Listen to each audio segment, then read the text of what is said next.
Nagaaniif araarri waaqayyo isiniif haa baay'atu. Jaallatamtoota daawwattoota sagantaa keenyaa akkam jirtu?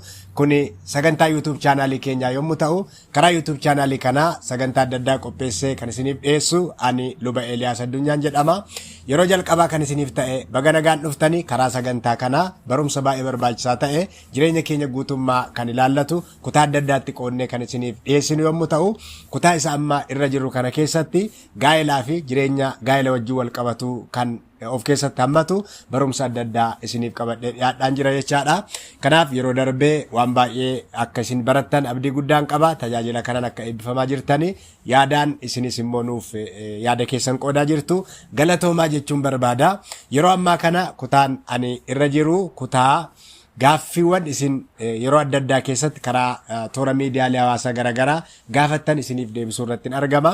Yeroo darbee kutaa tokkoffaasaa waliin ilaallee turre gaaffiin yeroo darbee dargaggoonni yommuu wal kaadhimmatanii sana booddee garuu otoo guyyaan gaa'ela isaanii hin gahin gaa'ela isaanii otoo raawwatiin haa ta'u malee walitti dhufeenya yookaan wal quunnamtii saalaa yoo raawwatanii inni kun cubbuu qaba moo hin qabu achumaan immoo yoo itti fufanii kan wal fuudhan ta'e kan jedhu kaastanii turtanii sanaan kan wal qabate viidiyoo isiniif hojjedheera. Viidiyoo sana warreen ilaalle duubatti deebitanii akka laaltan isin yaadachiisuun barbaada.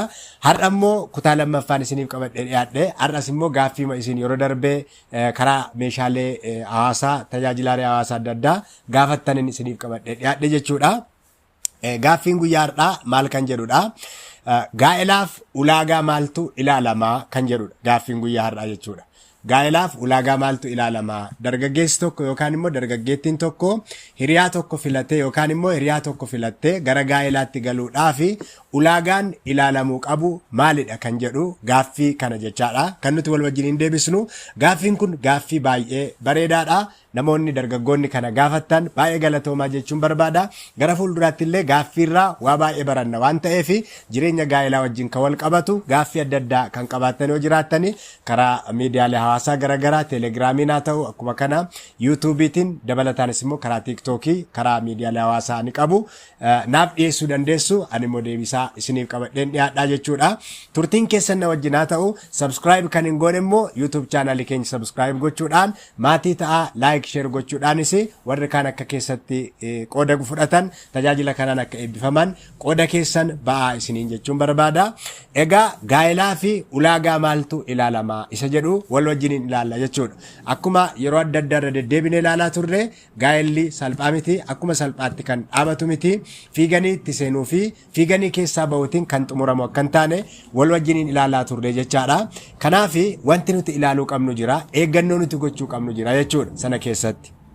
Kanaaf kana wajjin kan wal qabate qabxiilee bu'uuraa utubaa gurguddaa gaa'ela dura ilaalamuu qabanii ulaagaawwan jechuudha. Qabxiilee 11 gaggabaabsee isiniif kaasuu barbaada jechaadha.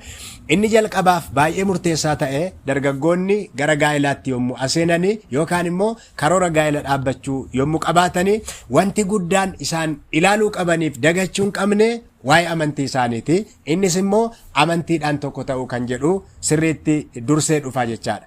Jalqaba irratti gaa'elli kan inni kennamu kan inni dhufu waaqayyo irraati, kennaa waaqayyooti. Jalqabbiin isaas waaqayyooni. Har'as immoo milkaa'ina gaa'ela gaarii kan namaaf kennu waaqayyoodha. Sagaleen waaqayyoo manaaf badhaadhummaa abboota irraa dhaaluu danda'u. Haati manaa gaariin akkuma kana abbaa manaa gaariin garuu kennaa waaqayyooti waan jedhuufi waaqayyo wajjiniin jalqabuun barbaachisaadha. Yommuu waaqayyo wajjiniin jalqabnu immoo dhimma amantii keenyaaf dursa kennuun murteessaadha. Warri wal fuudhan lamaanii warri wal kaadhimmatan lamaanii amantiidhaan tokko ta'uun isaan irraa eegamaa jechaadha. Yoo kana hin taane qormaata kan biraaf isaan saaxiluu danda'a. Fakkeenyaaf kutaa macaafa qulqulluu keenya yommuu dubbisne Qorontos keessatti isa lammaffaa boqonnaa 6 dhaqxanii yommuu dubbistan lakkoofsa 14 jalqabdanii akkas jedha. Warra hin amanne wajjiniin walitti hin hidhatinaa, qajeelinniif jal'inni maal walitti qabu, ifniif dukkannis tokkummaa maalii qabure, Kiristoosiif seexanni attamitti walii galure, inni amane isa hin amanne biraa qooda maalii qabaree jedha. Kana jechuun walumaa galatti isa kana yommuu laalle maal inni namoonni amantii garaagaraa keessa ta'anii akka isaan gaa'elaan yommuu walitti dhufanii qormaata guddaa keessa galuu danda'anidha. Waan waliin galle lamaan kan wal faana hin deemne ta'a waan ta'eef qormaanni isaa cimaadha jechaadha. Tarii adeemsa keessaa walitti dhufnaa isa kana suuta jennee furuu dandeenya jettanii yaaduu dandeessu ta'a. Garuu wanta qabatamaa ta'ee fi muuxannoo irraa kan nuti argine namoonni gaa'elaa adda addaa keessaa yookaan immoo amantaa adda addaa keessaa walitti dhufanii qormaata guddaa keessa tosaan seenanii argina jechaadha. Keessa deebii boqonnaa 22 lakkoofsa 10 irraa sagalee Waaqayyoo maal jedha? Qotiyyoo farree walitti camaddee ittiin hin qotiin jedha. Kuni maal ibsuuf hojiirra oole? Wanta waliin hin adeemne lama walitti fiduuf dhama'uun baay'ee akka inni rakkisaa ta'e argina jechaadha. Maaliif? Qormaata mataasaa danda'e qaba waan ta'eef. Kutaa kan biraa macaafa qulqulluu keessatti maal jedha? Namni waliin galle karaa tokko wal faana adeemuu hin danda'u. Maaliif? Keessumatti amantii gaafa jennu kutaa adda addaa ilaaluu dandeenya. Barsiisni amantiin garaagaraa jira.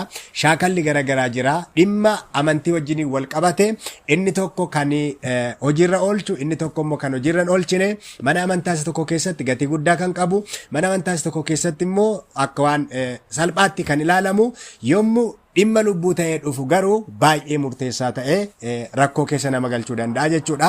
Ijoollee ofii guddisuu irratti akkuma kana kallattii adda addaan yaada ofii tokko taasifachuu irratti Waaqayyoon waliin kadhachuu irratti qormaata mataasaa danda'e waan qabuuf inni jalqabaa dargaggoonni yaaduu qabanii amantii isaanii tokko godhachuu qabu. Namoota amantii isaanii keessaa wajjiniin gaa'ela jalqabuu qabu jechaadha. Fakkeenya boqonnaa 18 lakkoofsa 1 irraa sagalee Waaqayyoo maal jedha? Namni nama wajjin walii hin galle fedha ofii isaa duukaa bu'uu barbaada, ogummaa guutuudhaanis immoo hin mormaa jedhu. Egaa namni yoo waliin galle wal faana deemuu hin danda'u. Keessumaa fedha ofii isaatii duukaa bu'uu barbaada. Namni tokko amantii mataasaa qabaa, isheen amantii mataashee, inni amantii mataasaa yoo qabaate waan fedha isaanii duukaa bu'uu barbaadu, isa fedha isaanii achi kaahanii wanta tokko gidduutti gochuun qormaata baay'ee of keessaa qabaachuu danda'a. Kanaaf gaa'ela keessatti immoo fedha ofii keenyaa otoo hin taane fedha walii keenyaatti baay'ee murteessaa kan ta'e jechaadha. Kanaaf namoonni amantii tokko qabanii gaa'ela waliin jalqabuun isaaniif waliin dhaabbachuun isaanii baay'ee dirqama jechaadha. Kanaan ala qormaata keessa wal galchuutu jira jechaadha. Kanaaf inni jalqabaa maaltu ilaalamuu qaba? Amantiidhaan tokko ta'uu qabu. Ulaagaan gaa'ela dura ilaalamuu qabu. Inni lammaffaan amalaan wal ta'uun baay'ee barbaachisaadha. Yookaan immoo amala qorachuun baay'ee barbaachisaadha. Amallis baay'ee murteessaadha. Barreessaan tokko maal jedha? Dandeettiin kee toora namoota gurguddaa akka hiriirtu si gargaaruu danda'a. Achi turuuf dhiisuu kee kan murteessu garuu amala keeti jedha. Dandeettii qabaachuu dandeenya, kennaa adda addaa qabaachuu dandeenya. Inni kun carraa baay'ee nuuf fida. Hiriyaa gaarii argachuudhaaf dargaggeessa gaarii, dargaggeettii gaarii arganne wal faana gara kaadhimmachuutti adeemuudhaaf carraa guddaa nuu kennuu danda'a. Taalentii adda addaa, ogummaa adda addaa, beekumsa adda addaa, hubannaa adda addaa qabaachuun.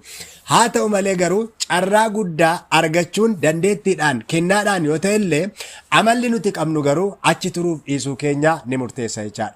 Namoonni carraa guddaa argatanii, iddoo ulfinaa guddaa argatanii sababa amala isaanii immoo iddoo sana turuu hin dandeenye yeroo gabaabaa booda achii dhabaman hedduun isaanii jiru jechaadha. Kanaaf amalli baay'ee murteessaadha.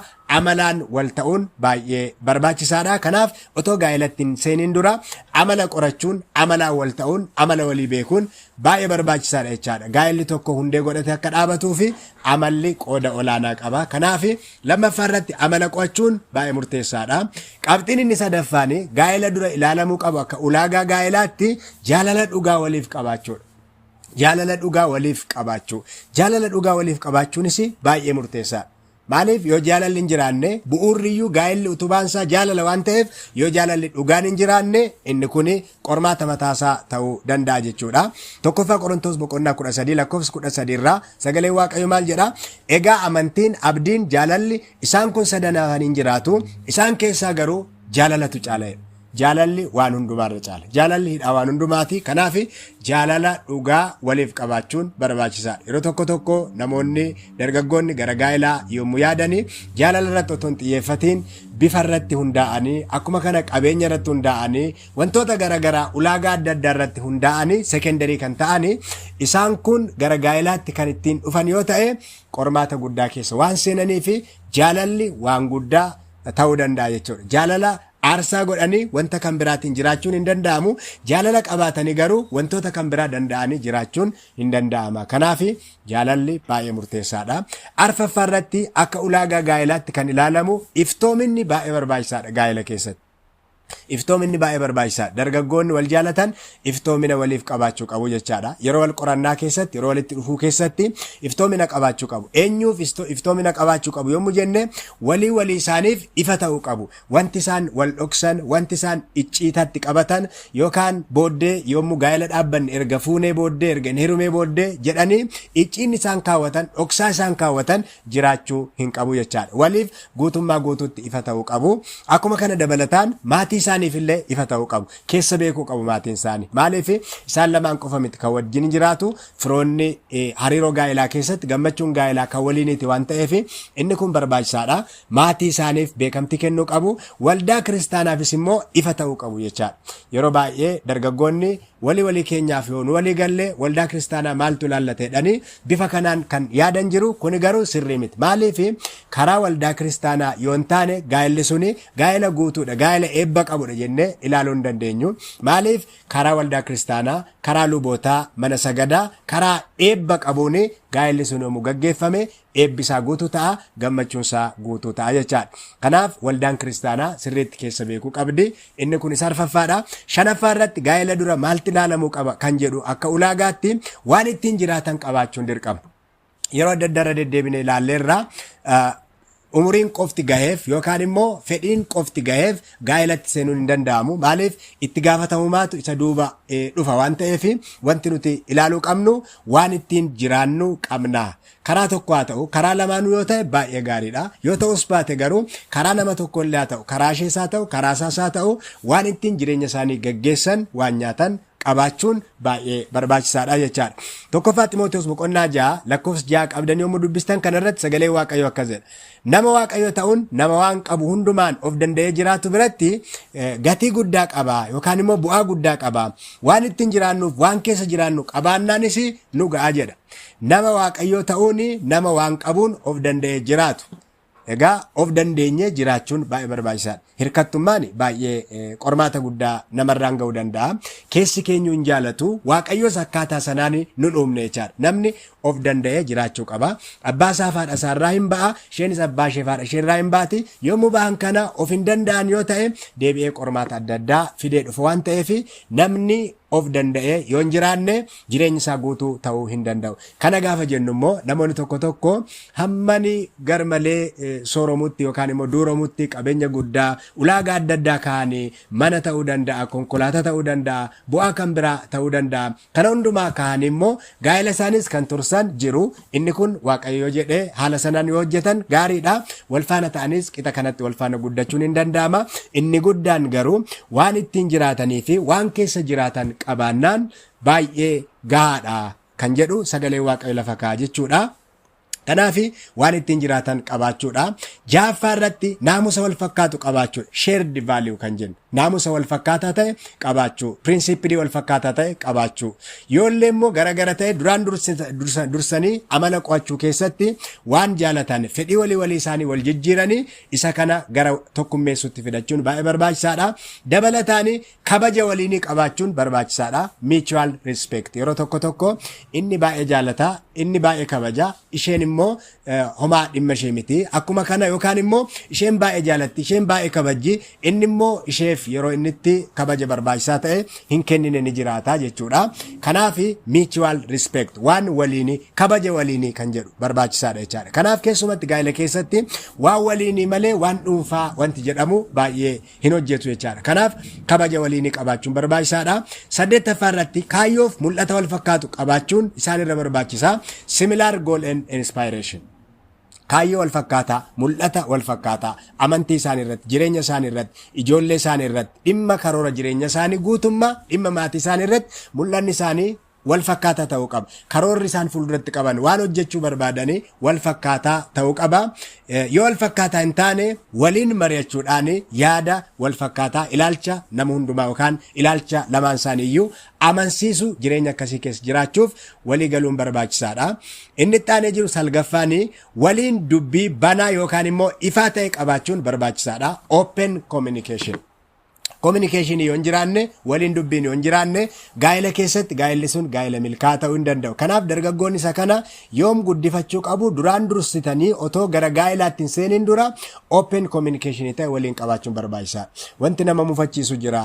Karoora jireenya keessan irratti mari'achuu ta'uu danda'a. Ana kana yaada mul'anni koo kana jireenyi koo kana natti fakkaata jireenyi keenya kana natti fakkaata jettanii fuuldura keessanitti waan jiru waliif qooduun waliin mari'achuun kanatoo dhiiste kanatoo sirreessite jechuudhaan gorsa barbaachisaa ta'e walii kennuuni baay'ee barbaachisaadha jechaadha. Iftoominaan communicationii yookaan immoo waliin dubbii barbaachisaa ta'e qabaachuun baay'ee murteessaadha.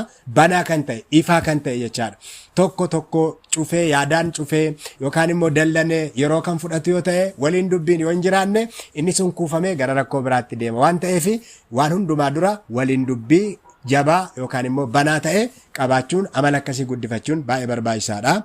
Ittaanee kan jiru miira wal simataa emotional compatibility kan jennu miira wal simataa ta'e qabaachuu. Miira wal simataa gaafa jennu namni hundumtuu miira irraa bilisa ta'e jiraachuu hin danda'u. Miira isaa akkaataatti ibsatu qabaachuu hin danda'a. Amala isaa akkaataatti miirri isaa mul'isu baay'ee jiraachuu danda'a waan ta'eef kan wal simataa ta'e qabaachuun baay'ee barbaachisaadha jechaadha. Hamma danda'ametti kan isa tokko aarsu jira, kan isa tokko gammachiisu, kan isa tokko gaddisiisu, kan isa tokkotti hin tolle, miira isa tokkotti immoo kan tolu wantoonni akkasii kun barbaachisaadha. Kanaaf yeroo qorannaa keessatti kan walii isaanii beekanii gara waan wal fakkaataatti fuulleffachuun baay'ee barbaachisaadha jechaadha. Inni ittaanuu fi inni xumuraa yaada yookaan immoo sammuu qajeelaa qabaachuu positive mindset kan jennu. Yaada qajeelaa sammuu qajeelaa qabaachuu inni kun baay'ee ergaa guddaa of keessaa qaba jechaadha. Yeroo baay'ee guddinuma keenya irraan kan ka'e ijoollummaa irraan kan ka'e wantoonni baay'een nuti dhagaa guddanne argaa guddanne negatiiviidha. Wanta hin taane wanta humna nama buusu mogolee nama laaffisu abdii nama kutachiisu yookaan immoo waanuma hin jirre shakkii adda addaa kan nama keessatti naqu waan ta'eef hammi poozitiivii maayindii sammuu keenyaa baay'ee gadi bu'aadha. Negatiiviitu caalaa jechaadha. Kanaaf negatiivii kana of keessaa dhabamsiisuudhaan positive mindset wanta gaarii ta'e yaada gaarii ta'e mul'ata gaarii ta'e future gaarii ta'e isa kana qabaachuun baay'ee barbaachisaadha jechaadha. Isaan kun egaa har'aa fi kana qofa miti wantoonni barbaachisan jiru.